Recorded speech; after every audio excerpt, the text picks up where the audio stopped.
বন্ধুরা, এখন আমি কাঁকড়া রান্না করব। তা কাঁকড়াগুলোকে এখানে ভালো করে কেটে ধুয়ে নিয়েছি।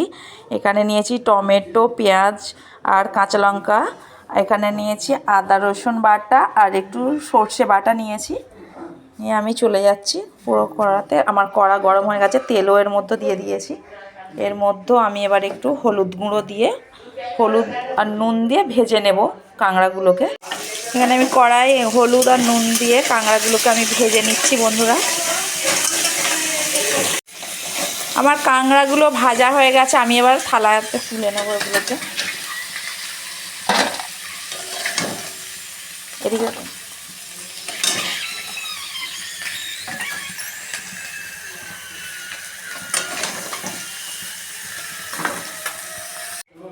তেলের মধ্যে দিয়ে দিচ্ছি পেঁয়াজ, কাঁচা লঙ্কা কুচি,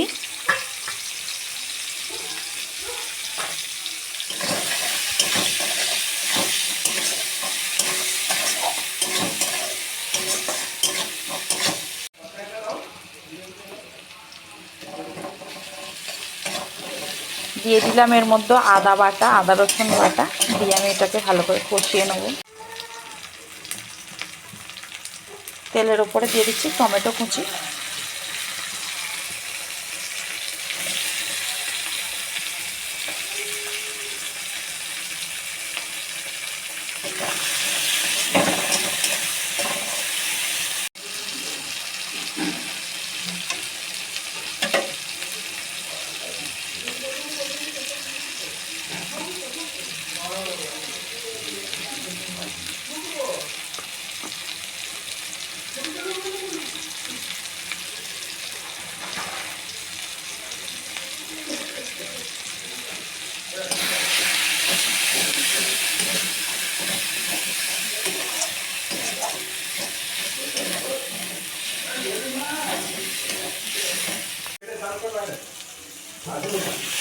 মশলা আমার কষানো হয়ে গেছে। এর মধ্যে আমি এবার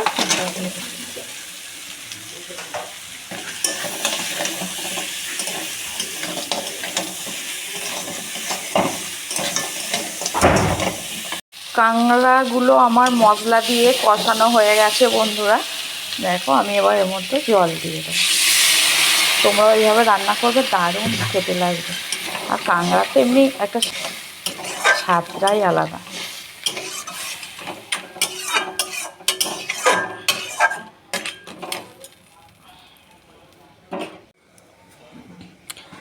কাঁকড়ার যে শাঁসগুলোকে আলাদা করে করা ছিল, কেন একসাথে ধুলে এগুলো জলে ধুয়ে চলে যেত, তাই আলাদা করে রেখেছিলাম বন্ধুরা।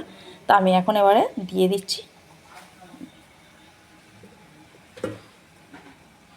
এটা ফুটে উঠলে আমি নামিয়ে নেব। আমার কাঁকড়ার ঝাল হয়ে গেছে। শুধু এর নামানোর আগে একটু সর্ষে বাটা দিয়ে দেবো এর মধ্যে।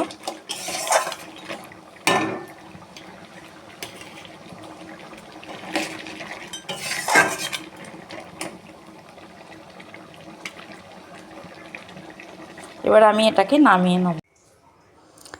কাঁকড়ার ঝাল আমার হয়ে গেছে। আমার ভিডিও যদি তোমাদের ভালো লেগে থাকে, like comment share and subscribe করে দিও। বাই।